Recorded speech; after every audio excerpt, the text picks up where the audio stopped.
त्वमबिना के दयालु जगद संसारे। गौरांगी चा सखी पंडित गदाधरा श्रीवास हरिदास मोरे कृपा करो।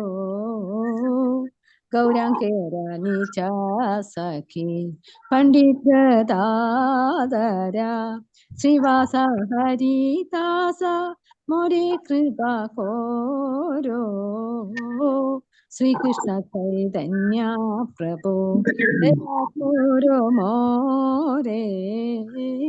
त्वमबिना के दयालु जगत संसारे। आहा स्वरूप सनातन युबर नाथा भट्ट जुग श्री जीवा प्रभु लोकनाथा। आहा स्वरूप सनातन युबर कुनाथा भट्ट जुग श्री जीवा प्रभु लोकनाथा। श्री कृष्ण चैतन्य प्रभु दया करो मोरे। त्वमबिना के दयालु जगद संसारे। दया करो श्री आचार्य प्रभु श्रीनिवास रामचंद्र संग मांगे नरोत्तम दास। दया करो श्री आचार्य प्रभु श्रीनिवास रामचंद्र संग मांगे नरोत्तम दास। श्री कृष्ण चैतन्य प्रभु दया करो मोरे।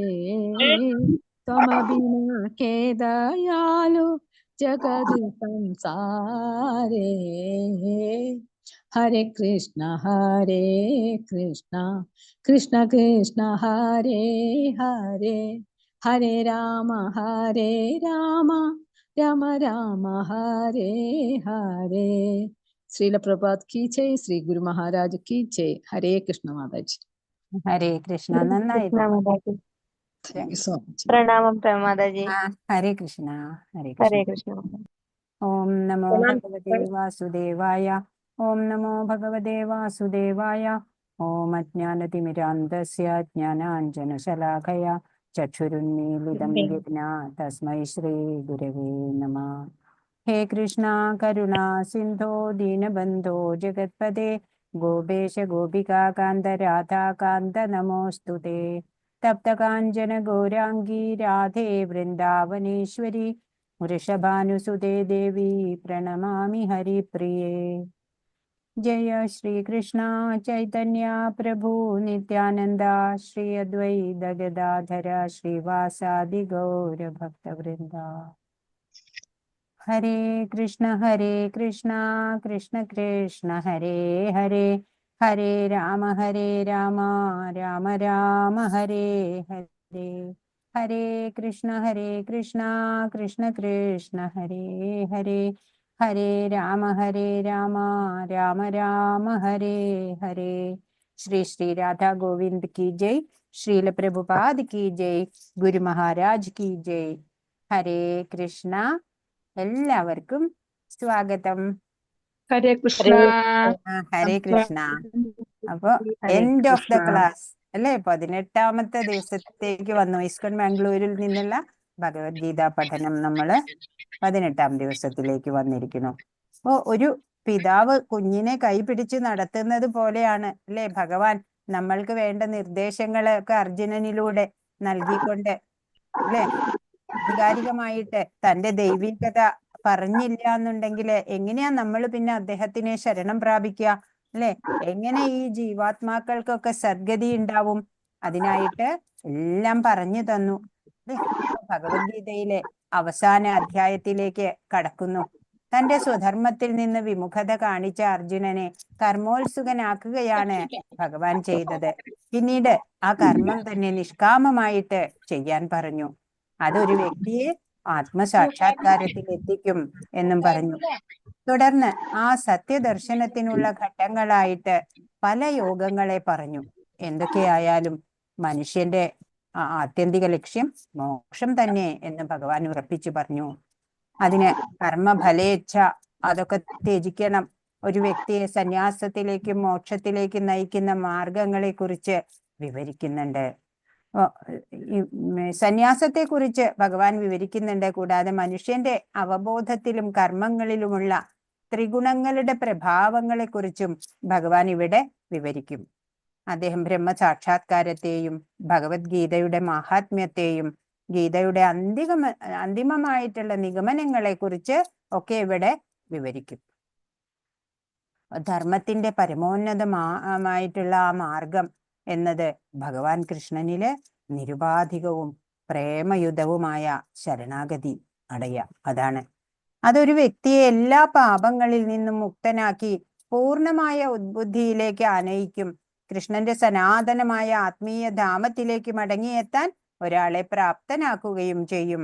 ഇതാണ് ഗീതാരഹസ്യം. എന്താ ഗീതാരഹസ്യം? ഭഗവാനിൽ ശരണാഗതി അടയുക, അല്ലേ? അങ്ങനെ എല്ലാ പാപങ്ങളിൽ നിന്നും മുക്തരാവുക, അങ്ങനെ ഉദ്ബുദ്ധിയിലേക്ക് പോകുക, അങ്ങനെ സനാതനമായ ആത്മീയ ധാമത്തിലേക്ക് മടങ്ങിയെത്താനുള്ള ക്വാളിഫിക്കേഷൻ കരസ്ഥമാക്കുക. അതാണ് ഗീതാരഹസ്യം. അപ്പോ ഭഗവാനാണ്, അല്ലേ, എന്റെ എന്താ പറയാ, നമ്മുടെ സംരക്ഷകൻ ഭഗവാൻ ആണ്. സർവേഷു കാലേഷു മാമനുസ്മര എന്ന് പറഞ്ഞു. എപ്പോഴും ഭഗവാനെ സ്മരിക്കാൻ നമുക്ക് സാധിക്കണം.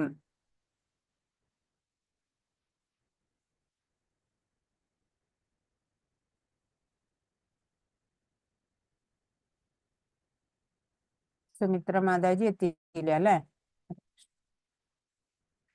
ഒന്നാമത്തെ ശ്ലോകം. ഇല്ല മാതാജി, മാതാജി പുരിയിലാണുള്ളത്. ഓ ശരി ശരി ശരി. ഞാന് ഇത് കോ ഹോസ്റ്റ് ആക്കാന്ന് നോക്കിയതാ. അവിടെ പോയിക്കല്ലേ? മായാപ്പൂര് പോയി, ഇന്ന് പുരിയിലേക്ക് പോയിരിക്കാം മാതാജി. ഓ ശരി.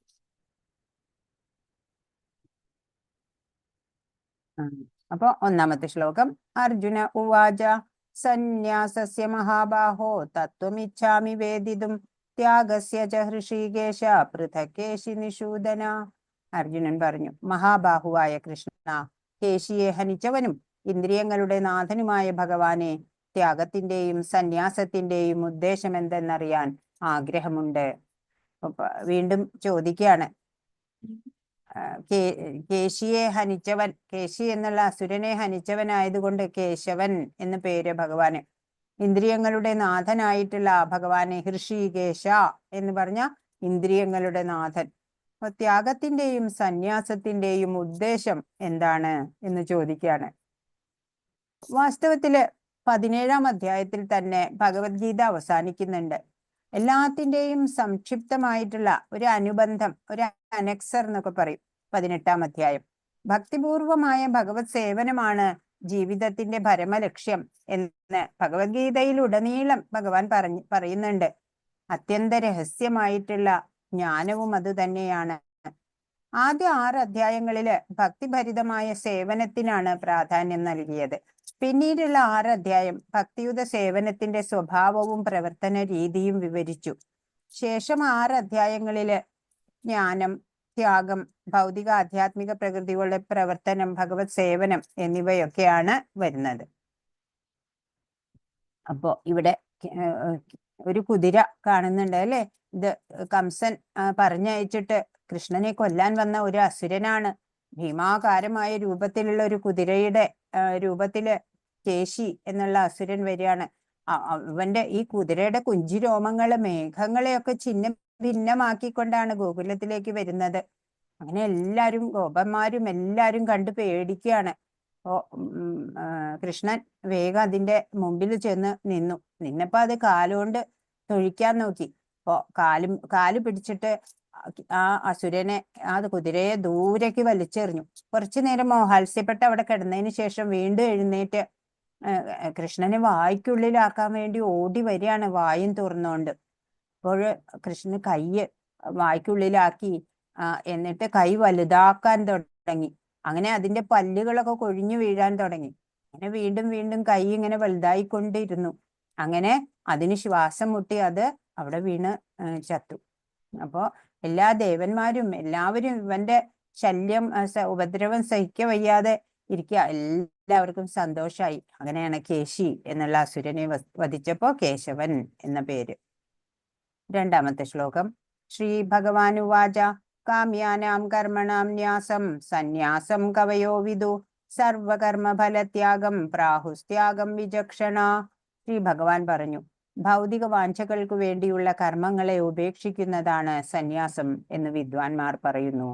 സർവകർമ്മങ്ങളെയും ഫലങ്ങളെയും ഉപേക്ഷിക്കുന്നതിനെയാണ് ബുദ്ധിമാന്മാർ ത്യാഗം എന്ന് വിളിക്കുന്നത്. അപ്പൊ വിദ്വാൻമാര് പറയുന്നുണ്ട് ഭൗതിക ഇച്ഛകൾക്ക് വേണ്ടിയുള്ള കർമ്മങ്ങളെ ഉപേക്ഷിക്കണം എന്ന്. അപ്പോ അതാണ് സന്യാസം എന്ന് വിദ്വാൻമാരായ പലരും പറയുന്നുണ്ട്. എന്നാലോ സർവകർമ്മങ്ങളുടെയും ഫലം ഉപേക്ഷിക്കുന്നതാണ് ത്യാഗം എന്ന് ബുദ്ധിമാന്മാര് പറയുന്നുണ്ട്. അപ്പോ കർമ്മങ്ങളെ ഭൗതിക നേട്ടത്തിനായിട്ടുള്ള കർമ്മങ്ങളെ ഉപേക്ഷിക്കുന്നത് സന്യാസം എന്ന ഒരു കൂട്ടര്, അതല്ല കർമ്മഫലങ്ങളെ ഉപേക്ഷിക്കുന്നതാണ് ത്യാഗം എന്ന് ബുദ്ധിമാന്മാര് പറഞ്ഞു. സന്യാസമാണോ ത്യാഗമാണോ ശ്രേഷ്ഠം എന്നാണ് ചോദ്യം ഉണ്ടായിരുന്നത് അർജുനന്റെ. കാമ്യ കർമ്മങ്ങൾ ഉപേക്ഷിക്കല് സന്യാസം, കർമ്മഫലം ഉപേക്ഷിക്കല് ത്യാഗം. സന്യാസത്തിന്റെയും ത്യാഗത്തിന്റെയും ഉദ്ദേശം എന്തെന്ന് അർജുനൻ ചോദിക്കുകയാണ്. കാമ്യകർമ്മങ്ങൾ ഉപേക്ഷിക്കുന്നത് സന്യാസം, സർവകർമ്മ ഫലത്തിലുള്ള ആസക്തി ഒഴിവാക്കല് ത്യാഗം എന്ന് ഭഗവാൻ പറയും. എല്ലാ കാമ്യകർമ്മങ്ങളും ദോഷകരങ്ങളാകയാൽ ത്യജിക്കണം എന്ന് ബുദ്ധിമാന്മാരായ ചിലർ പറയുന്നുണ്ട്. യജ്ഞം, ദാനം, തപസ് എന്നിവ ഒരിക്കലും ഉപേക്ഷിക്കാൻ പാടില്ലെന്ന് മറ്റു ചില ഋഷികൾ അഭിപ്രായപ്പെടുന്നു. വൈദിക ഗ്രന്ഥങ്ങളിൽ പല പല കർമ്മങ്ങളെ കുറിച്ച് വ്യത്യസ്ത അഭിപ്രായങ്ങളാ. യജ്ഞത്തിലെ ജന്തുബലി അത് നിർദ്ദിഷ്ടം ആയിട്ടുള്ളതാണ്. എങ്കിലും പ്രാണിഹിംസ എപ്പോഴും നിന്ദ്യമായ കാര്യം തന്നെ അല്ലെ. കൊല്ലപ്പെടുന്ന ജന്തുവിന് ഒരു പുതിയ മേന്മയുള്ള ജീവിതം കിട്ടുന്നു എന്നൊക്കെയാണ്. എന്നാലും ഹിംസ നല്ലതല്ല. ഹേ ഭാരതശ്രേഷ്ഠ, ത്യാഗത്തെക്കുറിച്ച് എന്റെ വിധി നിർണയം കേൾക്കൂ. പുരുഷ വ്യാഘ്രമേ, ത്യാഗം 3 വിധം എന്നാണ് ധർമ്മശാസ്ത്രങ്ങളിൽ പ്രസ്താവിച്ചിട്ടുള്ളത്. ഭഗവത് നിശ്ചിതങ്ങളായിട്ടുള്ള വിവിധ നിയമങ്ങളാണ് വേദങ്ങളിലുള്ളത് അല്ലെ. അപ്പോ നമ്മുടെ മാത്രം പ്രയത്നം കൊണ്ട് നമുക്ക് ശാന്തി ലഭിക്കില്ല. ഭഗവാനെ ശരണം പ്രാപിക്കണം. ഭഗവത് അനുഗ്രഹത്താലെ കർമ്മം ചെയ്ത് ശാന്തിയോടെ ഇരിക്കാൻ സാധിക്കും നമുക്ക്. അപ്പോ ത്യാഗത്തെക്കുറിച്ചുള്ള വിധി നിർണയം ഞാൻ പറഞ്ഞു തരാം. 3 തരം ത്യാഗങ്ങളുണ്ട്. യജ്ഞം, ദാനം, തപസ് എന്നീ കർമ്മങ്ങൾ ഉപേക്ഷിക്കേണ്ടവയല്ല. അവ അനുഷ്ഠിക്കണം. മഹാത്മാക്കളെ പോലും വിശുദ്ധീകരിക്കുന്നതാണ് അവ 3. ആസക്തിയോ ഫലോദ്ദേശമോ കൂടാതെ അനുഷ്ഠിക്കപ്പെടേണ്ടവയാണ് ഈ കർമ്മങ്ങള്. ഏതൊക്കെ? യജ്ഞം, ദാനം, തപസ്. ഹേ പാർത്ഥ, കർത്തവ്യ നിർവഹണം എന്ന നിലയിലാണ് അവ നിറവേറ്റേണ്ടത്. ഓരോ വ്യക്തിയുടെയും കടമയാണ്, അത് കർത്തവ്യമാണ്.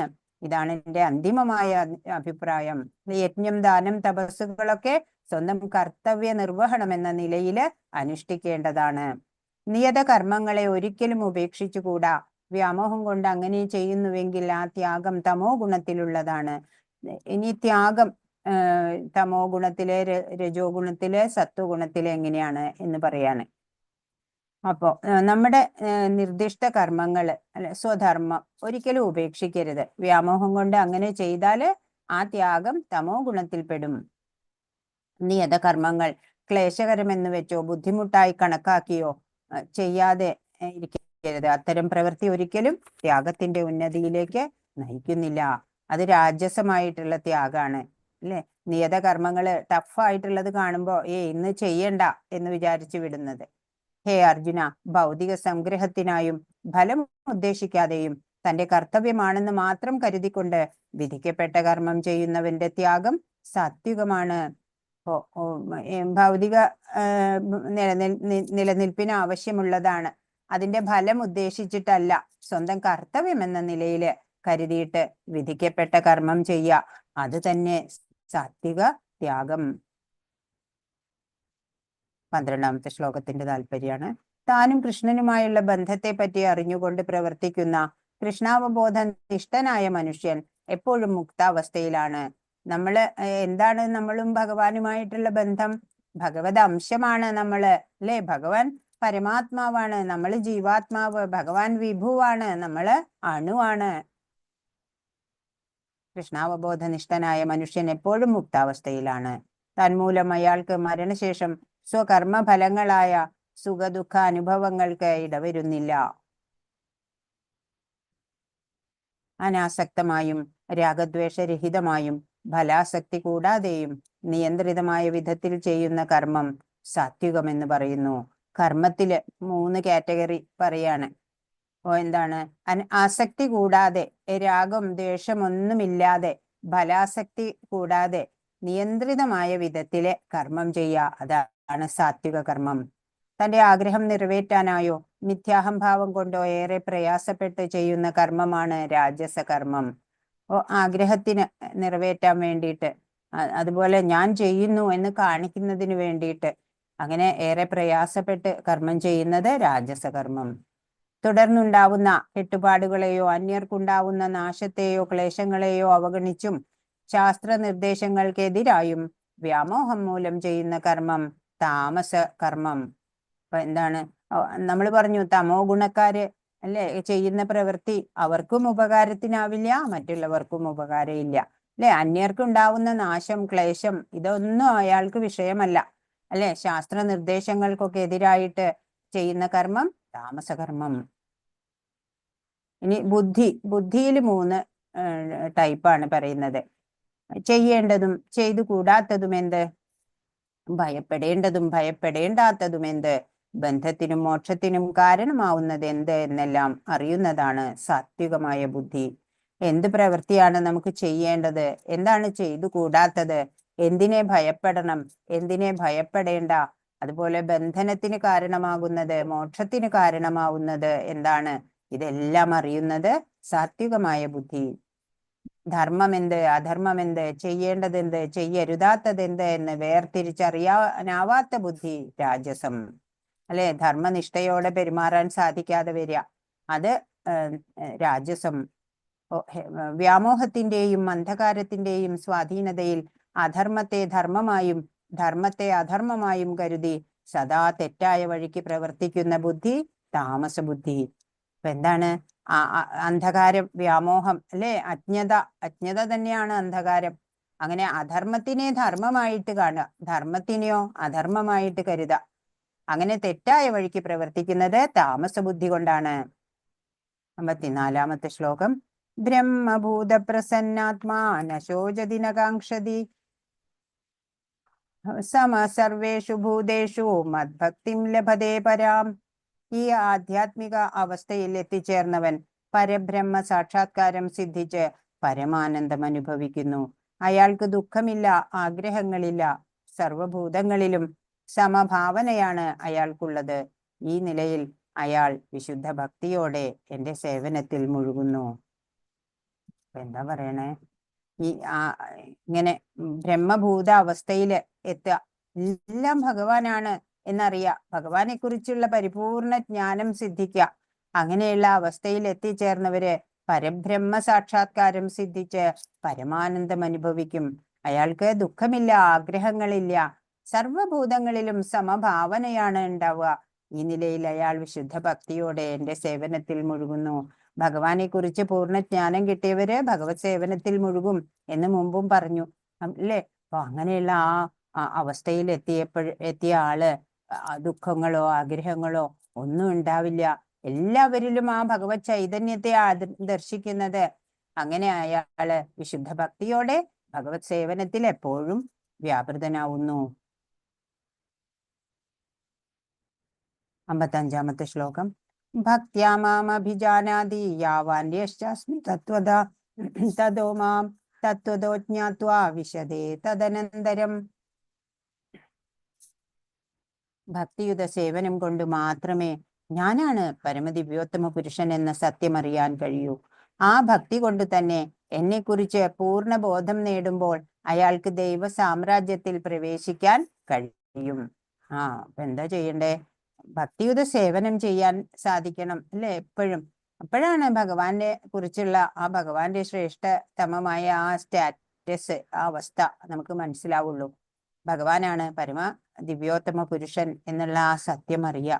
എന്നിട്ട് ആ ഭക്തി കൊണ്ട് തന്നെ ഭഗവാനെ കുറിച്ച് പൂർണ്ണ ബോധം നേടി അയാള് ദൈവ സാമ്രാജ്യത്തിൽ പ്രവേശിക്കും എന്നാണ്. ഇവിടെ കാണിച്ചിരിക്കുന്നത് ഗജേന്ദ്രനാണ് അല്ലെ. കാലിൽ മുതല കടിച്ചു, അനേക വർഷങ്ങള് കിടന്നു അല്ലെ. അവസാനം ഭഗവാനില് ശരണാഗതി ചെയ്തു. ഭഗവാൻ ഗരുഡാരൂഢനായി വന്ന് രക്ഷിക്കുന്നതാണ്.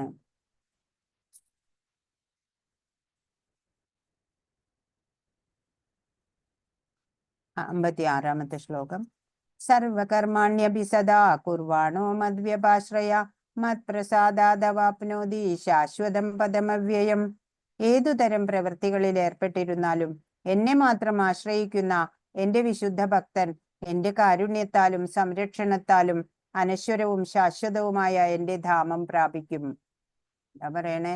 ഏതു തരം പ്രവൃത്തി ചെയ്യണ ആളായാലും ഭഗവാനെ ആശ്രയിക്കുക. അങ്ങനെയുള്ള ആ ഭക്തൻ ഭഗവാന്റെ കാരുണ്യത്താലും സംരക്ഷണത്താലും അനശ്വരം ശാശ്വതമായിട്ടുള്ള ആ ഭഗവത് ധാമം പ്രാപിക്കും എന്നാണ്. എപ്പോഴും ഭഗവാന് ഹിതകരമായിട്ടുള്ള പ്രവൃത്തികളിൽ ഏർപ്പെടുക. അതല്ല, ഏത് പ്രവൃത്തി ചെയ്യുകയാണെന്നുണ്ടെങ്കിലും ഭഗവാനെ മാത്രം എപ്പോഴും സ്മരിക്കുക. അങ്ങനെയുള്ള ആ ഭക്തൻ ഭഗവത് ധാമത്തിന് പ്രാപ്തനാണ് എന്നാണ്. ഇപ്പൊ ഒരു ജയദേവ കവിയുടെ കഥ പറയാം. ഗീതാ ഗോവിന്ദം ഒക്കെ രചിച്ച ഇതാണ് ഭക്തകവി. അഷ്ടപതി രചിച്ചത്. എല്ലാ ക്ഷേത്രങ്ങളിലും അഷ്ടപതി പാടും അല്ലെ, ഗീതാ ഗോവിന്ദം. 600 വർഷം മുമ്പ് ഭോജദേവ്, വാമദേവി എന്നിവർക്ക് മകനായിട്ട് ജയദേവൻ ജനിച്ചു. ചെറുപ്പം മുതല് ഭഗവാന്റെ ഭജൻ പാടും. കഷ്ടപ്പാടായിരുന്നു, എന്നാലും നല്ല വിദ്യാഭ്യാസമൊക്കെ ലഭിക്കാൻ ഭാഗ്യമുണ്ടായി. പിതാവ് ഭോജദേവ് നിരഞ്ജൻ എന്ന് പറഞ്ഞ ഒരു ബ്രാഹ്മണന്റെ കയ്യിൽ നിന്ന് കുറച്ച് പണം കടം വാങ്ങിയിരുന്നു. അത് അവർക്ക് തിരിച്ചു കൊടുക്കാൻ സാധിച്ചില്ല. അങ്ങനെ അവര് അച്ഛനമ്മമാര് മരിച്ചു. അപ്പൊ ഈ നിരഞ്ജൻ എന്നുള്ള ബ്രാഹ്മണൻ വന്നിട്ട് ജയദേവനോട് പറഞ്ഞു, നിങ്ങൾ ഒപ്പിട്ട് തരണം, നിങ്ങളുടെ അച്ഛൻ എൻ്റെ ഇന്ന് പണം വാങ്ങിയിട്ടുണ്ട്, ഈ വീട് എനിക്ക് വേണം എന്ന് പറയാണ്. അപ്പൊ ജയദേവ് അത് ഒപ്പിട്ട് കൊടുത്തു. അങ്ങനെ ജയദേവൻ പിന്നെ തെരുവിലാണ് ഉറങ്ങുക, വേറെ വീടൊന്നുമില്ല. കുറച്ച് ദിവസം കഴിഞ്ഞപ്പോ അയാളുടെ മകള് ഓടി വന്നിട്ട് പറയാണ്, വീട് അഗ്നിക്ക് ഇരയായി, ഓടി വരൂ, രക്ഷിക്കണം എന്ന്. ജയദേവ് കൂടെ കുറെ പേരെ ചേർത്ത് തീയൊക്കെ അണച്ചു. അപ്പൊ നിരഞ്ജന് തെറ്റ് മനസ്സിലായി. മാപ്പ് പറഞ്ഞിട്ട് വീട് തിരികെ കൊടുത്തു. അപ്പോ ജയദേവ് സ്വീകരിച്ചില്ല. പറഞ്ഞു, ഞാൻ ഇവിടെ നിൽക്കുന്നില്ല, ഞാൻ ഇവിടെ വിട്ടു പോവുകയാണ് എന്ന് പറഞ്ഞ് വീട് വിട്ട് പുരുഷോത്തം ധാമിലേക്ക് പോകാൻ ആഗ്രഹിച്ചു. അങ്ങനെ പരാശരൻ എന്ന് പറഞ്ഞ ഒരു ഫ്രണ്ട്, ഒരു സ്നേഹിതനോടൊത്ത് പുറപ്പെട്ടു. അങ്ങനെ വഴിയിലെ പണമൊന്നുമില്ല കയ്യില്. അങ്ങനെ ദാഹം കൊണ്ടൊക്കെ വലഞ്ഞു. വഴി മധ്യമൊക്കെ വീണുപോയി. കുറെ നടക്കാനുണ്ട്. അപ്പൊ ഒരു ബാലൻ വന്നിട്ട് ഇടയ്ക്ക് ജലമൊക്കെ നൽകാറുണ്ട്. അങ്ങനെ നടന്നു. കുറെ ദിവസം കഴിഞ്ഞ് പുരിയിലെത്തി. സദാ കൃഷ്ണനാമം ഇങ്ങനെ ജപിച്ചുകൊണ്ടിരുന്നു. അവിടെ നോക്കുമ്പോ നല്ല പർവ്വത ശ്രേണികള്, പ്രകൃതി ഭംഗി. അപ്പോഴിങ്ങനെ ഓർമ്മ വരികയാണ്, യമുനാ തീരത്ത് നിൽക്കുന്ന ആ കൃഷ്ണന്റെ രൂപം ഇങ്ങനെ മനസ്സില്. ജയദേവനിൽ നിന്ന് മധുര കീർത്തനം ഇങ്ങനെ പുറത്തു വരികയാണ്. കേട്ടിട്ട് എല്ലാവരും പ്രേമഭക്തിയിലും ഒഴുകി. അപ്പൊ പരാശരൻ അതൊക്കെ എഴുതിയെടുത്തു. പരാശരനെയും കൂട്ടി ജഗന്നാഥ ദർശനം ചെയ്യുന്നുണ്ട്. ഒരു വൃക്ഷച്ചുവട്ടിലാണ് രാപ്പകല് ഭഗവത് സ്മരണയോടെ കഴിച്ചുകൂട്ടാണ്. അവിടുത്തെ രാജാവും ഈ ഗീതാ ഗോവിന്ദം കേൾക്കാനിടയായി. വളരെ പ്രശംസിച്ചു. അപ്പോൾ പിന്നെ അവിടെ ഒരു പൂന്തോട്ടമുണ്ട്. ജഗന്നാഥ് ഭഗവാനുള്ള പൂക്കളൊക്കെ പറിക്കാനുള്ള ഒരു പൂന്തോട്ടം. അവിടെ ഒരു പെൺകുട്ടിയാണ് ആ പൂന്തോട്ടത്തിൽ പൂവൊക്കെ പറിച്ച് ക്ഷേത്രത്തിൽ കൊടുക്കുന്നത്. അപ്പൊ ഈ അഷ്ടപതി പാടിക്കൊണ്ടാണ് ഈ കുട്ടി പൂ പറിക്കുന്നത്. അങ്ങനെ ഈ ഗീതാ ഗോവിന്ദം അത് കേൾക്കാനായിട്ട് ഭഗവാൻ നേരിട്ട് തോട്ടത്തിൽ വന്നു എന്നാണ്. അപ്പോ എങ്ങനെയാ അത് മനസ്സിലാവണത്? ഭഗവാന്റെ ഉത്തരീയം അവിടെ വീണ് കിടക്കുന്നു. പിന്നെയോ പൂജാരി നോക്കുമ്പോൾ ധോത്തിയിൽ മുള്ളുടക്കിയിട്ട് കീറിപ്പോയിരിക്കണു അല്ലെ. പൂജാരി നല്ല വസ്ത്രം ഉടുപ്പിച്ചിട്ട് പോയതാണ്. നോക്കുമ്പോഴോ പിന്നെ വന്ന് നോക്കുമ്പോ അതൊക്കെ കീറിപ്പറിഞ്ഞ് അല്ലെ, റോസിന്റെ ഒക്കെ മുള്ളു കൊണ്ടിട്ട്. അങ്ങനെ ഭഗവാൻ നേരിട്ട് ആ ഗീതാ ഗോവിന്ദം കേൾക്കാൻ പോകും എന്നാണ്. ഹരേ കൃഷ്ണ. 58. മച്ചിത്ത സർവദുർഗാണി മത്പ്രസാദാത്തരിഷ്യസി അധ ചേത്വമഹങ്കാരാന്ന ശ്രോഷ്യസി വിനക്ഷ്യസി. എന്നെ കുറിച്ച് ബോധവാനായിരുന്നാൽ നിനക്ക് എന്റെ പ്രസാദം കൊണ്ടു തന്നെ ബദ്ധജീവിതത്തിന്റെ സകല ക്ലേശങ്ങളെയും അതിജീവിക്കാൻ കഴിയും. ആ ബോധത്തോടെ പ്രവർത്തിക്കാതെ മിഥ്യാഹങ്കാരം കൊണ്ട് എന്റെ അഭിമതം അനുസരിക്കാതെ പോയാലാകട്ടെ നാശമാണ് ഫലം. അപ്പോ എന്താ ഭഗവാൻ പറഞ്ഞു തരണേ? ഭഗവാനെ കുറിച്ച് ബോധവാനായിരിക്കുക. അപ്പോ ഭഗവാന്റെ പ്രസാദം ഉണ്ടാവും. അങ്ങനെ ഈ ബദ്ധ ജീവിതത്തിന്റെ സകല ക്ലേശങ്ങളെയും അതിജീവിക്കാൻ നമുക്ക് സാധിക്കും എന്നാണ്. അങ്ങനെ ഭഗവാനില് മനസ്സുറപ്പിച്ച് പ്രവർത്തിക്കാതിരുന്നാല്, മിഥ്യാഹങ്കാരം കൊണ്ട് ഭഗവാന്റെ നിർദ്ദേശം ഒന്നും അനുസരിക്കാതെ പോയാലോ നാശമായിരിക്കും ഫലം. ഇവിടുത്തെ കഥ നമുക്കറിയാം. ജഗായി മതായി അല്ലെ? ജഗായി മതായിനെ ചക്രം കൊണ്ട് കൊല്ലാൻ ശ്രമിച്ചപ്പോഴ് വേണ്ട, ക്ഷമിക്കണം എന്ന് പറഞ്ഞ് അവർക്ക് മാപ്പ് കൊടുത്തു. പിന്നീട് അവര് ഭക്തരായി മാറി. 61-ാമത്തെ ശ്ലോകം. ഈശ്വര സർവഭൂതാനാം ഹൃദ്ദേശേ അർജുന തിഷ്ഠതി ഭ്രാമയൻ സർവഭൂതാനി യന്ത്രാരൂഢാനി മായയാ. അർജുന, പരമപുരുഷൻ എല്ലാവരുടെയും ഹൃദയത്തിൽ കുടികൊള്ളുകയും ഭൗതിക ശക്തിയാൽ നിർമ്മിതമായ യന്ത്രത്തിൽ എന്ന പോലെ സ്ഥിതി ചെയ്യുന്ന ജീവാത്മാക്കളുടെ ഭ്രമണത്തെ നിയന്ത്രിക്കുകയും ചെയ്യുന്നു. അപ്പൊ ഭഗവാൻ എല്ലാവരുടെയും ഹൃദയത്തിൽ കുടികൊള്ളുന്നുണ്ട്. നമുക്കറിയാം, ഭൗതിക ശക്തിയാൽ നിർമ്മിതമായ യന്ത്രമാണ് നമ്മുടെയൊക്കെ എല്ലാ ജീവികളുടെയും ശരീരം. അപ്പോ അതില് ജീവാത്മാക്കളുടെ ഭ്രമണത്തിനെ നിയന്ത്രിക്കുന്നത് പരമാത്മാവായ ഭഗവാൻ തന്നെയാണ്. എല്ലാവരിലും ഒരേ ഭഗവത് ചൈതന്യമാണ് കുടികൊള്ളുന്നത്. 62-ാമത്തെ ശ്ലോകം. തമേവ ശരണം ഗച്ഛ സർവഭാവേന ഭാരത തത്പ്രസാദാത് പരാം ശാന്തിം സ്ഥാനം പ്രാപ്സ്യസി ശാശ്വതം. ഹേ ഭാരത, ആ പരമപുരുഷനെ ആത്മാർപ്പണം ചെയ്യൂ. അവിടുത്തെ പ്രസാദം കൊണ്ട് നീ പരമമായ ശാന്തി നേടും, ശാശ്വതമായ പരമപദം പ്രാപിക്കും. ഹരേ കൃഷ്ണ. ഇത് മലയാളമല്ലേ? അത് ഇംഗ്ലീഷ്. ഹരേ കൃഷ്ണ. അപ്പൊ എന്താ പറയണേ? ആ ഭഗവാന് സ്വാത്മാർപ്പണം ചെയ്യ അല്ലെ? ആത്മനിവേദനം ചെയ്യ. അവിടുത്തെ പ്രസാദം കൊണ്ട് പരമമായ ശാന്തിയെ നേടും. അങ്ങനെ ശാശ്വതമായ പരമപദവും പ്രാപിക്കാം എന്ന്. ഇവിടുത്തെ പിക്ചർ ജഗന്നാഥ രഥയാത്ര ഉണ്ടാവും. പുരി ജഗന്നാഥ ടെമ്പിളിൽ എല്ലാ വർഷവും രഥയാത്ര ഉണ്ടാവും. ഇന്ന് 500 വർഷം മുമ്പ് അന്ന് ചൈതന്യ മഹാപ്രഭു അവിടെ വന്നു. അവിടെ പ്രതാപരുദ്ര രാജാവായിരുന്നു. അപ്പൊ രാജാവിന് ചൈതന്യ മഹാപ്രഭുവിനെ കാണണം എന്ന് പറഞ്ഞു. ചൈതന്യ മഹാപ്രഭു പറഞ്ഞു, ഞാനിങ്ങനെ ഇത്ര എന്താ ഭൗതികരായവരെ, അതും മഹാരാജാവ്, എല്ലാവിധ സുഖ സൗകര്യങ്ങളിൽ ജീവിക്കുന്ന അങ്ങനെയുള്ളവരെ ഒന്നും ഞാൻ കാണാൻ ആഗ്രഹിക്കണില്ല. ഞാനൊരു സന്യാസിയല്ലേ എന്ന് പറയാണ്. അപ്പൊ ഈ രാജാവിനാണെങ്കിലോ ചൈതന്യ മഹാപ്രഭുവിനെ എങ്ങനെയെങ്കിലും ഒന്ന് കണ്ടാൽ മതി. അങ്ങനെ അദ്ദേഹം ഈ രഥയാത്ര പോകുന്ന സമയത്ത് ചൈതന്യ മഹാപ്രഭു രഥയാത്രയ്ക്കൊപ്പം ഉണ്ടാവും. അപ്പോഴ് ഇദ്ദേഹം എന്താ സാധാരണ ഒരു വ്യക്തിയുടെ ഒരു നാട്ടുകാരന്റെ വേഷത്തില് വന്നിട്ട് രഥം പോകുന്ന ആ വഴിയൊക്കെ ക്ലീൻ ചെയ്യാണ്. അങ്ങനെ ചൈതന്യ മഹാപ്രഭു അദ്ദേഹത്തിന്റെ സേവനത്തിൽ സംതൃപ്തനായിട്ട് അദ്ദേഹത്തെ ശിഷ്യനാക്കുന്നതാണ്. 63. ഇതി തേ ജ്ഞാനമാഖ്യാതം ഗുഹ്യാത് ഗുഹ്യതരം മയാ വിമൃശ്യൈതദശേഷേണ യഥേച്ഛസി തഥാ കുരു. ഇപ്രകാരം അതിരഹസ്യമായ ജ്ഞാനമാണ് ഞാൻ നിനക്ക് വിവരിച്ചു തന്നത്. ഇനി സമഗ്രമായി ആലോചിച്ച ശേഷം ഹിതമെന്ന് തോന്നുന്നതെന്തോ അത് ചെയ്യുക. എന്താ പറയണേ? ഇപ്പൊ എല്ലാം പറഞ്ഞു കൊടുത്തു അല്ലെ? 18 അധ്യായങ്ങളിലായിട്ട് ഭഗവാൻ എല്ലാ രഹസ്യതമമായ എല്ലാ അറിവും വെളിപ്പെടുത്തി കൊടുത്തു. അതിരഹസ്യമായ ജ്ഞാനം ഞാൻ നിനക്ക് വിവരിച്ചു തന്നു. ഇനി സമഗ്രമായി ആലോചിച്ച ശേഷം ഹിതമെന്ന് തോന്നുന്നത് എന്തോ അത് ചെയ്യുക. എല്ലാം പറഞ്ഞു കൊടുത്തു അല്ലെ? ഇന്ന വഴിക്ക് പോയാ ഇങ്ങനെയാണ് എല്ലാം. ഇനി നീ സമഗ്രമായി ആലോചിച്ചോളൂ, നിനക്ക് ഹിതമെന്ന് തോന്നുന്നത് ചെയ്തോളൂ എന്നാണ് അല്ലെ? സർവതന്ത്ര സ്വാതന്ത്ര്യം കൊടുത്തിരിക്കുകയാണ് കൃഷ്ണൻ. അല്ലാതെ ഇത് മാത്രമേ ചെയ്യാവൂ എന്നില്ല. 65-ാമത്തെ ശ്ലോകം. മന്മനാഭവ മദ്ഭക്തോ മദ്യാജീവാം നമസ്കുരു മാമേ വൈശ്യസി സത്യം തേ പ്രതിജാനേ പ്രിയോസിമേ. ഇത് തന്നെ, ഈ ശ്ലോകം തന്നെ, ഈ ഒരു വരി മാത്രം വ്യത്യാസം ഉള്ളത് 9-ാം അധ്യായത്തിൽ നമ്മൾ കണ്ടിട്ടുണ്ട്. അപ്പോ എപ്പോഴും എന്നെ ഓർക്കുക, എന്റെ ഭക്തനാവുക, എന്നെ ആരാധിക്കുകയും പ്രണമിക്കുകയും ചെയ്യുക. ഇങ്ങനെ ചെയ്തു പോന്നാൽ നിശ്ചയമായും നിനക്ക് എന്നെ പ്രാപിക്കാം.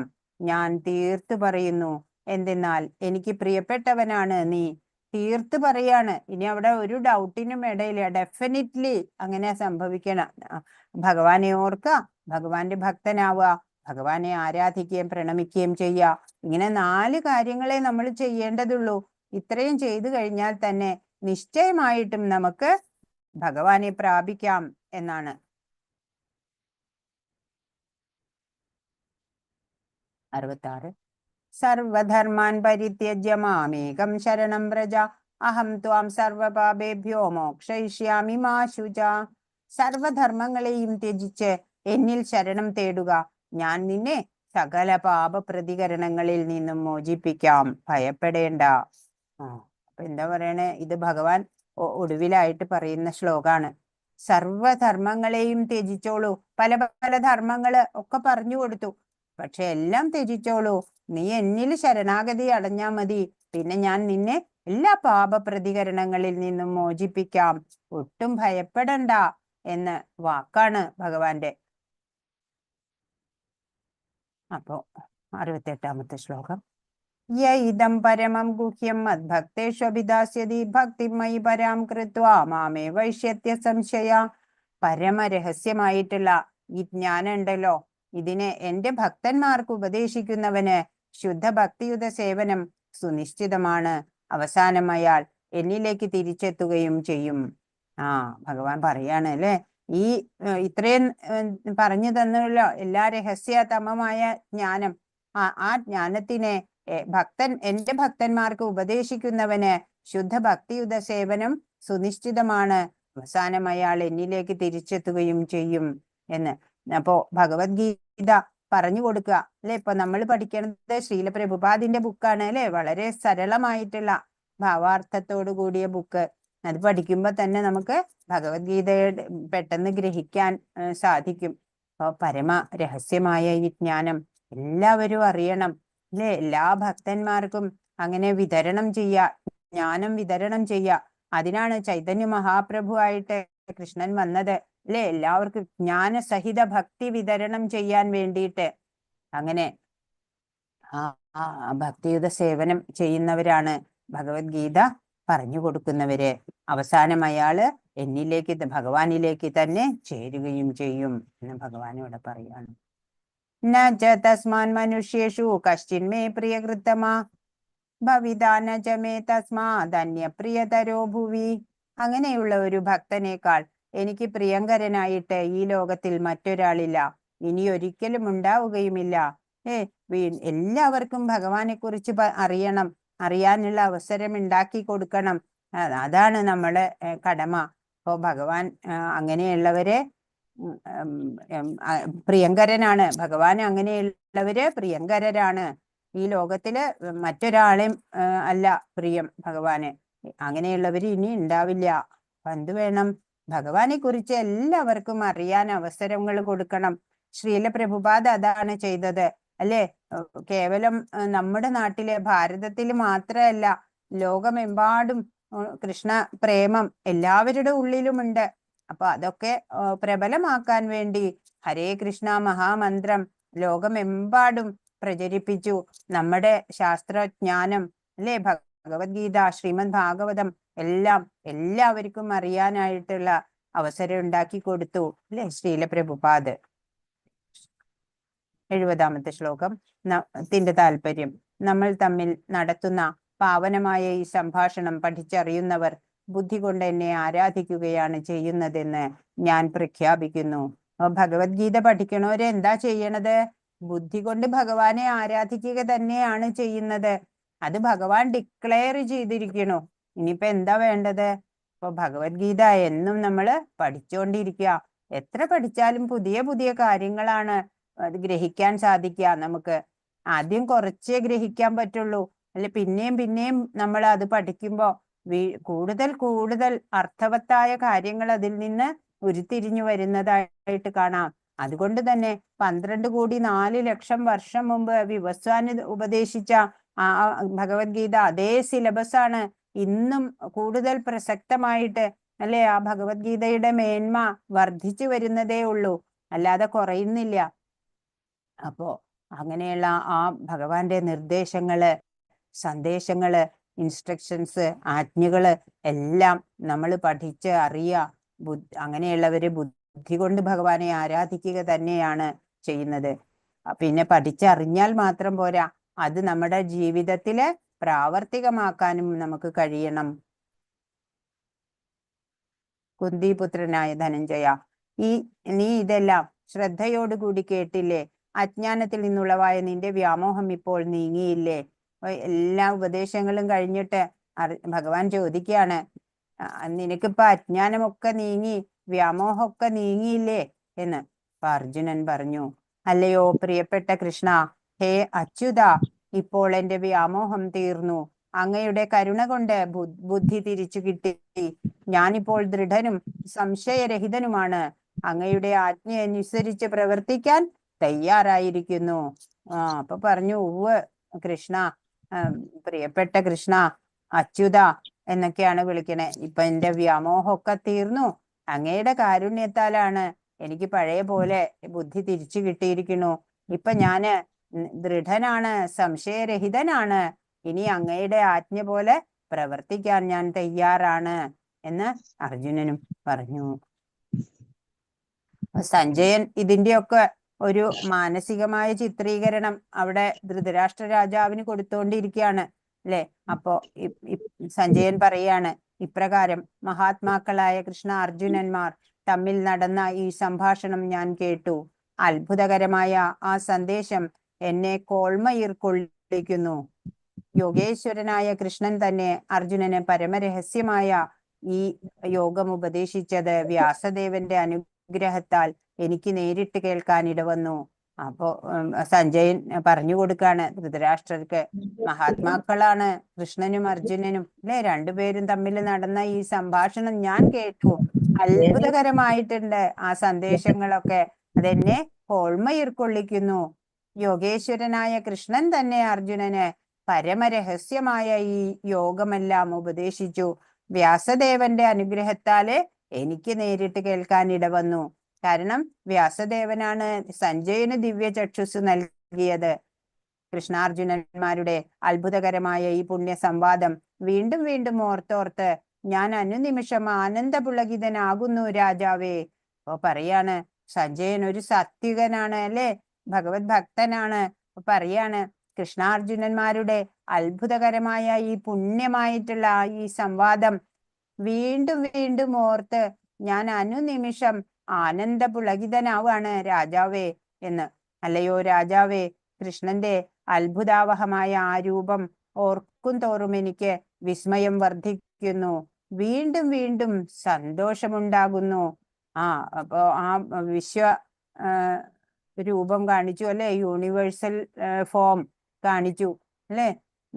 അത് കണ്ടിട്ട് ആ കണ്ട രൂപം ഓർക്കും തോറും എനിക്ക് വിസ്മയം വർദ്ധിച്ചു വരികയാണ് എന്ന്. വീണ്ടും വീണ്ടും സന്തോഷം ഉണ്ടാകുന്നു എന്ന്. മുമ്പ് പറഞ്ഞു ഓർത്തോർത്ത് അനുനിമിഷം ആനന്ദപുളകിതനാവുന്നു എന്ന് പറഞ്ഞു. അപ്പോ അതെല്ലാം ധന്യമായിട്ടുള്ള കാര്യങ്ങള് വീണ്ടും വീണ്ടും ആവർത്തിച്ച് പറയാണ്. അതിന്റെ വിസ്മയവും അത്ഭുതവും ഒക്കെ കാരണത്താല് ആവർത്തിച്ച് സഞ്ജയൻ അത് പറഞ്ഞുകൊണ്ടിരിക്കുകയാണ്. 78ാമത്തെ ശ്ലോകം. യത്ര യോഗേശ്വര കൃഷ്ണോ യത്ര പാർത്ഥോ ധനുർധര തത്ര ശ്രീർവിജയോ ഭൂതിർധ്രുവാനീതിർമതിർമമ. എവിടെ യോഗേശ്വരനായ കൃഷ്ണനുണ്ടോ, എവിടെ വില്ലാളി വീരനായ അർജുനനുണ്ടോ, അവിടെയാണ് ഐശ്വര്യവും വിജയവും അസാധാരണ ശക്തിയും നീതിയുമുള്ളത്. ഇതാണ് എന്റെ അഭിപ്രായം. എന്താ ഭഗവാൻ പറയണേ? ഭഗവാനല്ല, ഇത് സഞ്ജയൻ തന്നെയാണ് പറയണത്. ധൃതരാഷ്ട്രരോട് പറയാണ് യോഗേശ്വരനായ കൃഷ്ണൻ എവിടെയാണോ ഉള്ളത്, വില്ലാളി വീരനായ അർജുനൻ എവിടെയാണോ ഉള്ളത്, അവിടെയാണ് സകല ഐശ്വര്യവും വിജയവും അസാധാരണ ശക്തിയും നീതിയുമുള്ളത്. ഇതാണ് എന്റെ അഭിപ്രായം രാജാവേ എന്ന് ധൃതരാഷ്ട്രരോട് സഞ്ജയൻ പറയാണ്. അപ്പൊ യോഗേശ്വരനായ കൃഷ്ണനും വേണം, വില്ലാളി വീരനായ അർജുനനും വേണം. അപ്പൊ നമ്മള് ഏത് പ്രവൃത്തി ചെയ്യുമ്പോഴും ഭഗവാനെ മുന്നിൽ നിർത്തണം, അല്ലെ? ഭഗവാനും ഞാനും കൂടെ ചെയ്യാം, അല്ലെ? ഭഗവാന്റെ കാരുണ്യത്താൽ നമുക്കത് ചെയ്യാൻ സാധിച്ചു എന്നേ പറയാവൂ. ഞാൻ ചെയ്തു എന്ന അഹംഭാവം പാടില്ല, അല്ലെ? നമുക്കൊന്നും ചെയ്യാനുള്ള കഴിവില്ല. ഭഗവാന്റെ കൃപ ഉണ്ടെങ്കിൽ മാത്രമാണ് നമുക്ക് എന്തെങ്കിലും ചെയ്യാൻ സാധിക്കുള്ളൂ. ഓ അങ്ങനെ ആ യോഗേശ്വരനായ കൃഷ്ണനും വേണം, വില്ലാളി വീരനായ അർജുനനും ഒപ്പം ഉണ്ടെങ്കിൽ അവിടെയാണ് എല്ലാ ഐശ്വര്യവും വിജയവും അസാധാരണ ശക്തിയും നീതിയും. ഇതാണ് എന്റെ അഭിപ്രായം എന്ന് സഞ്ജയൻ പറയാണ്. അപ്പോൾ ധൃതരാഷ്ട്രരുടെ ഒരു ചോദ്യത്തോടെയാണ് ഭഗവത്ഗീത ആരംഭിക്കണത്. വീരയോദ്ധാക്കളായിട്ടുള്ള ഭീഷ്മര്, കർണൻ, ദ്രോണര് എന്നിവരൊക്കെ സഹായത്തിനുള്ള തന്റെ മക്കൾക്ക് വിജയം ലഭിക്കും എന്ന് അദ്ദേഹം പ്രതീക്ഷിച്ചിരുന്നു. യുദ്ധരംഗം വിവരിച്ചിട്ട് സഞ്ജയൻ ഇപ്പൊ പറയാണ്, കൃഷ്ണാർജുനന്മാർ എവിടെയാണോ അവിടെയായിരിക്കും സർവശ്രേയസ്സും സകല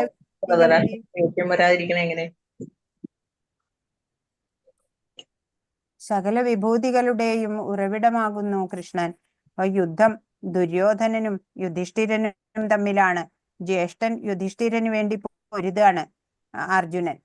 യുധിഷ്ഠിരന്റെ സഹായികളോ ശ്രീകൃഷ്ണനും അർജുനനുമാണ്. ആര് ലോകം ഭരിക്കും എന്ന് തീരുമാനിക്കാൻ വേണ്ടിയുള്ള യുദ്ധാണ്. അപ്പൊ യുധിഷ്ഠിരൻ ജയിച്ച് ഭരിക്കും എന്ന് സഞ്ജയൻ ഇവിടെ പ്രവചിക്കുകയാണ്. ജയിച്ചതിനു ശേഷവും യുധിഷ്ഠിരന് കൂടുതൽ അഭ്യുദയം ഉണ്ടാകും എന്നും. മ്യൂട്ട് ചെയ്യൂ എല്ലാവരും.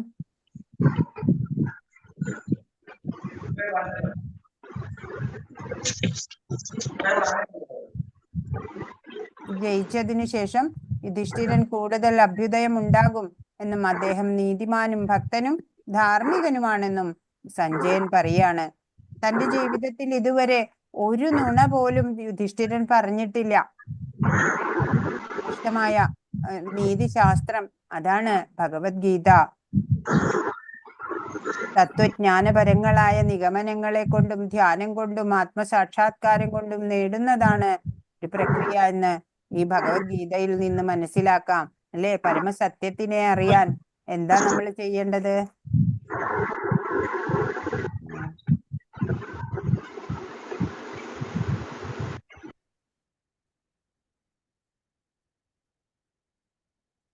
ഹരേ കൃഷ്ണ. അപ്പോ ഭഗവത്ഗീതയിൽ നിന്ന് എന്താ നമ്മൾ മനസ്സിലാക്കിയത്? ഭഗവാനെ അറിയുക, അല്ലെ? എന്നിട്ട് ഭഗവത് സേവനങ്ങളിൽ മുഴുക. പരമസത്യം ഭഗവാൻ മാത്രമാണ് എന്നതാണ് ഭഗവത്ഗീതയുടെ മറ്റൊരു ഭാവം. ഭഗവത്ഗീതയിലെ 5 പ്രധാന വിഷയങ്ങൾ ചർച്ച ചെയ്യപ്പെടുന്നു. നമ്മൾ ആദ്യം പഠിച്ചു പരമദിവ്യോത്തമ പുരുഷൻ, ഭൗതിക പ്രകൃതി, ജീവാത്മാവ്, ശാശ്വതമായ കാലം, കർമ്മം, അങ്ങനെ 5 എണ്ണം. ഇവ 5ഉം ഭഗവാൻ കൃഷ്ണനെ ആശ്രയിച്ചാണ് നിൽക്കുന്നത്. ശുദ്ധമായ ആത്മാവാണ് ജീവൻ. ഓരോ ജീവികളുടെയും ആത്മാവ് പരിശുദ്ധമാണ്. പരമാത്മാവിന്റെ അണുപ്രായമായിട്ടുള്ള ഒരു അംശമാണ് അത്. ശ്രീകൃഷ്ണ ഭഗവാനെ സൂര്യനോടും ജീവാത്മാക്കളെ സൂര്യപ്രകാശത്തോടുമാണ് ഉപമിക്കാൻ സാധിക്കുക, അല്ലെ? സൂര്യനും സൂര്യപ്രകാശവും പോലെയാണ് ഭഗവാനും നമ്മളും. ഭഗവാന്റെ പ്രഭാവം, ഭഗവാന്റെ കരുണ എല്ലാം ഇവിടെ നമ്മൾ മനസ്സിലാക്കി. അപ്പൊ ഇനി നമ്മൾ എങ്ങനെയാ ജീവിക്കേണ്ടത്? നാരദ ഭക്തി സൂത്രത്തില് നാരദ മുനി പറഞ്ഞിട്ടുണ്ട്, യഥാ വ്രജഗോപികാനാം എന്നാണ്. ഭഗവാൻ അല്ലാതെ ഇവിടെ ഒന്നുമില്ല എന്ന് ഗോപികകൾ ചിന്തിച്ച് നിത്യകർമ്മങ്ങൾ ചെയ്യണു. അതുപോലെ ഭഗവാനിൽ നിന്ന് ഒരു മാത്ര പോലും വിയോഗമില്ലാതെ സ്മരിക്കാൻ സാധിക്കണം നമുക്ക്. Billions and billions of universe അടങ്ങുന്ന ഈ ഭൗതിക ലോകം, അതിലെല്ലാം ഉൾപ്പൂകി അതിനെ നിലനിർത്തുന്നത് ഭഗവാനാണ്. ഭൗതിക ലോകത്തെക്കാളും 3 മടങ്ങിലധികം വലിപ്പം ആധ്യാത്മിക ലോകത്തിനുണ്ട്. അചിന്ത്യമായ വിസ്തൃതിയിൽ സ്ഥിതമായ ഈ പ്രപഞ്ചം എന്നുള്ളത് ഭഗവാനാണ്. ഇതിൽ കൂടുതൽ ഭഗവാന്റെ സർവജ്ഞത്വം, സർവേശ്വരത്വം എങ്ങനെയാണ് മനസ്സിലാക്കേണ്ടത്? അപ്പോ ഭഗവാനുമായുള്ള ബന്ധം നമ്മൾ മറന്നുപോയതാണ്. അത് റീഎസ്റ്റാബ്ലിഷ് ചെയ്യണം, അല്ലെ? ഭഗവത് പ്രാപ്തി നേടണം. ഒരു ആത്മാവിനെ ഭഗവതോന്മുഖമാക്കാത്ത ഒരു ഗുരുവല്ല. മാതാപിതാക്കൾ മാതാപിതാക്കളല്ല എന്നാണ്. ജന്മ മൃത്യു ജരാ വ്യാധികളുള്ള ഈ ജനിമൃതി ചക്രത്തിൽ നിന്ന് ആത്മാവിനെ മോചിപ്പിക്കാൻ സഹായകമായ ജ്ഞാനം നൽകാൻ സാധിക്കണം. പുനർജന്മം ഇല്ലാത്ത ഒരവസ്ഥയില് നമുക്ക് ഭഗവാനിലേക്ക് എത്താം. ഇപ്പോ വിതുരര് പലപ്പോഴും ധൃതരാഷ്ട്രരോട് പറയുന്നുണ്ട്, ഈ ദുര്യോധനൻ അസുര സ്വഭാവിയാണ്, അവനെ ഉപേക്ഷിക്കുക എന്ന്.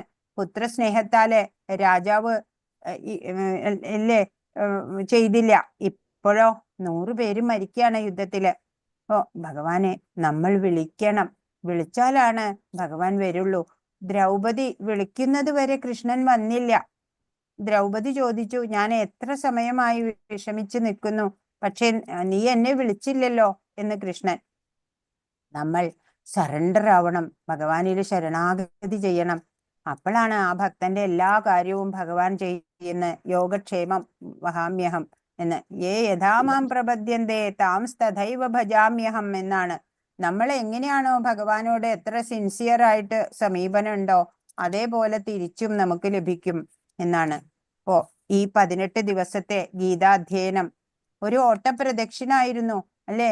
ഇതെങ്കിലും ലഭിക്കാൻ നമുക്ക് ഭാഗ്യമുണ്ടായി അല്ലെ? നിങ്ങളും ഈ സന്ദേശം ജീവിതത്തിൽ പകർത്തുക, ചുറ്റുമുള്ളവർക്ക് പറഞ്ഞു കൊടുക്കുക, അടുത്ത ക്ലാസ്സുകളിലൊക്കെ ജോയിൻ ചെയ്യാൻ പറയുക മറ്റുള്ളവരോട്. ഈ ജീവിതത്തിൽ ഇത് അപ്ലൈ ചെയ്യുക, നാമം ജപിക്കുക ഒക്കെ ചെയ്യുക. ഹരേ കൃഷ്ണ. സർവം ശ്രീകൃഷ്ണാർപ്പണമസ്തു. അപ്പൊ നമുക്ക് ഗീതാ മാഹാത്മ്യം ഒന്നും കൂടെ നോക്കണം. ഗീതാശാസ്ത്രമിതം പുണ്യം യപ്പഠേത് പ്രേത പുമാൻ വിഷ്ണോപദമവാപ്നോതി ഭയശോകാദിവർജിത. പവിത്രമായ ഈ ഗീതാശാസ്ത്രത്തെ പ്രയത്നപൂർവം പഠിക്കുന്നവൻ ഭയശോകങ്ങളിൽ നിന്ന് മുക്തനായി വിഷ്ണുവിന്റെ പദം പോകുന്നു.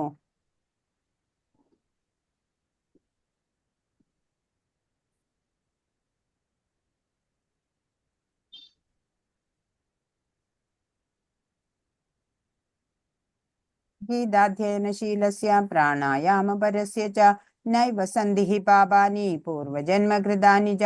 നിത്യവും ഗീത വായിക്കുകയും പ്രാണായാമം ശീലിക്കുകയും ചെയ്യുന്നവന്റെ പൂർവജന്മകൃത പാപങ്ങൾ നശിക്കുകയും പുതുതായി പാപങ്ങൾ ഉണ്ടാകാതിരിക്കുകയും ചെയ്യും. മല നിർമോചനം പുംസാം ജലസ്നാനം ദിനേ ദിനേ സകൃത് ഗീതാംഭസി സ്നാനം സംസാരമലനാശനം. മനുഷ്യരുടെ പ്രതിദിന സ്നാനം ശരീരത്തിലെ അഴുക്കു മാറ്റുന്നതാണ്. എന്നാൽ ഭഗവത്ഗീതയാകുന്ന പുണ്യജലത്തിൽ ഒരിക്കൽ മാത്രം കുളിച്ചാൽ അത് സംസാരമലത്തെ നശിപ്പിക്കുന്നു. ഗീതാസു ഗീതാ കർത്തവ്യ കിമന്യേ ശാസ്ത്രവിസ്തരേ യാ സ്വയം പത്മനാഭസ്യ മുഖപത്മാത് വിനിസൃത. ഭഗവത്ഗീത വളരെ നന്നായി പഠിക്കേണ്ടതാണ്. വിഷ്ണുവിന്റെ മുഖപത്മത്തിൽ നിന്ന് നിർഗളിച്ച ഭഗവത്ഗീതയുള്ളപ്പോൾ മറ്റനേകം ശാസ്ത്രങ്ങൾ എന്തിനാ? ഭാരതാമൃത സർവസ്വം വിഷ്ണോർ വക്ത്രാദ്വിനിസൃതം ഗംഗാ ഗീതാ ഗംഗോദകം പീത്വാ പുനർജന്മന വിദ്യതേ. മഹാഭാരതത്തിന്റെ സാരവും ഭഗവാൻ വിഷ്ണുവിന്റെ തന്നെ മുഖത്തു നിന്ന് പുറപ്പെട്ടതുമായ ഗീതയാകുന്ന പവിത്രമായ ഗംഗാജലം കുടിച്ചാൽ പുനർജന്മമുണ്ടാകില്ല. ഏകം ശാസ്ത്രം ദേവകീ പുത്ര ഗീതാമേകോ ദേവോ ദേവകീ പുത്രയേവ ഏകോ മന്ത്രസ്തസ്യ നാമാനി യാനി കർമ്മപ്യേകം തസ്യ ദേവസ്യ സേവ. ഒരേ ഒരു ശാസ്ത്രം കൃഷ്ണൻ ഉപദേശിച്ച ഗീതയും ഒരേ ഒരു ഈശ്വരൻ ശ്രീകൃഷ്ണനും ഒരേ ഒരു മന്ത്രം ഭഗവാന്റെ നാമവും ഒരേ ഒരു കർമ്മം ഭഗവാന്റെ സേവയുമാകുന്നു. ഹരേ കൃഷ്ണ. ഹരേ കൃഷ്ണ. കൃഷ്ണ ഹരേ കൃഷ്ണ ഹരേ കൃഷ്ണ കൃഷ്ണ ഹരേ ഹരേ ഹരേ രാമ രാമ രാമ ഹരേ ഹരേ ഹരേ. വാഞ്ചാകൽപതരുഭ്യശ്ച കൃപാ സിന്ധുഭ്യേവ ച പതിതാനാം പാവനേഭ്യോ വൈഷ്ണവേഭ്യോ നമോ നമഃ. അനന്തകോടി വൈഷ്ണവ വൃന്ദ കി ജയ്. ശ്രീല പ്രഭുപാദ് കി ജയ്. ഗുരു മഹാരാജ് കി ജയ്. ഹരേ കൃഷ്ണ. ഇന്ന് പറഞ്ഞതിൽ എന്തെങ്കിലും സംശയം ഉണ്ടെങ്കിൽ ചോദിക്കൂ. ചോദിക്കൂ. അപ്പൊ ഇന്നത്തെ ചോദ്യങ്ങൾ നോക്കാം. എന്നിട്ട് ഇന്ന് പറഞ്ഞതിൽ എന്താ സംശയമുള്ളത് ചോദിക്കൂ. ഒന്നാമത്തെ ക്വസ്റ്റ്യൻ വായിച്ചോളൂ. ത്യാഗം എന്തിനാണെന്നാണ് ഭഗവാൻ പറയുന്നത്? ഭൗതികമായിട്ടുള്ള കർമ്മങ്ങളെ ഉപേക്ഷിക്കുന്നതാണ് സന്യാസം. സന്യാസം സർവകർമ്മങ്ങളുടെയും ഉപേക്ഷിക്കുന്നതിനെ ത്യാഗം. കർമ്മഫലേച്ഛ ഉപേക്ഷിക്കുന്നത് ത്യാഗം. ശ്ലോകം 5 എന്താണ് പറയുന്നത്? യജ്ഞം, ദാനം, തപസ് എന്നിവ ദാനം, തപസ് എന്നീ കർമ്മങ്ങൾ ഉപേക്ഷിക്കേണ്ടവയല്ല, അനുഷ്ഠിക്കപ്പെടണം. മഹാത്മാക്കളെ പോലും വിശദീകരിക്കുന്നതാണ്. അതെ, എങ്ങനെയാണ് യജ്ഞങ്ങൾ ചെയ്യേണ്ടത്? ഞങ്ങൾ ആസക്തിയും ഫലേച്ഛയും കൂടാതെ യജ്ഞങ്ങൾ ചെയ്യണമെന്നാണ് ഭഗവാൻ പറയുന്നത്. സാത്വിക ബുദ്ധി എന്നാൽ എന്താണ്? ചെയ്യേണ്ടതും ചെയ്തുകൂടാത്തതും എന്ത്? ഭയപ്പെടേണ്ടതും ഭയപ്പെടേണ്ടതും എന്ത്? ധനത്തിന് മോക്ഷത്തിന് മാതാജി മൂന്നാമത്തെ ചോദ്യത്തിന്റെ ഉത്തരം ഒന്നുകൂടെ പറയാമോ? എങ്ങനെയാണ് യജ്ഞങ്ങൾ ചെയ്യേണ്ടത്? കൂടാതെ യജ്ഞങ്ങൾ ചെയ്യണമെന്നാണ് ഭഗവാൻ പറയുന്നത്. ക്ലിയർ ആയില്ലേ? ഒന്നും കൂടി വായിക്കൂ. ആസക്തിയും ഫലേച്ഛയും കൂടാതെ യജ്ഞങ്ങൾ ചെയ്യണമെന്നാണ് ഭഗവാൻ പറയുന്നത്. ക്ലിയർ ആയോ പ്രഭു? ക്ലിയർ മാതാജി. ശരി, അടുത്തത് വായിച്ചോളൂ. സാത്വിക ബുദ്ധി എന്താണ്? എന്താണ്? കൂടാത്തതും എന്ത്? ഭയപ്പെടേണ്ടതും ഭയപ്പെടേണ്ടാത്തതും മോക്ഷത്തിന് കർമ്മങ്ങൾ ആസക്തിയും ഫലേച്ഛയും ഇല്ലാതെ ചെയ്യപ്പെടുന്നതിനെ സാത്വികമായ ബുദ്ധി എന്ന് പറയുന്നു. മനസ്സിലായോ? എല്ലാവർക്കും ക്ലിയർ ആയോ? ക്ലിയറായി. ശരി, അടുത്തത്. ശ്ലോകം 65 എന്താണ് ഭഗവാൻ പറയുന്നത്? എപ്പോഴും എന്നെ ഓർക്കുക, എന്റെ ഭക്തനാകുക, എന്നെ ആരാധിക്കുകയും പ്രണമിക്കുകയും ചെയ്യുക. അങ്ങനെ ചെയ്തു പോകുന്നവൻ നിശ്ചയമായി നിശ്ചയമായി നിങ്ങൾക്ക് പ്രാർത്ഥിക്കാം. 6. ആറാമത്തെ സഞ്ജയൻ അവസാനം പറഞ്ഞ എന്തായിരുന്നു? ഇവിടെ യോഗനുണ്ടോ? എവിടെ വില്ലാളി വീരനായ ഐശ്വര്യവും വിജയവും അഭിവൃദ്ധിയും ഇതാണ് എന്റെ അഭിപ്രായം. നിശ്ചയമാവും ഉണ്ടാവുന്നത്. ഹരേ കൃഷ്ണ മാതാജി. ഹരേ കൃഷ്ണ. അപ്പൊ എല്ലാതും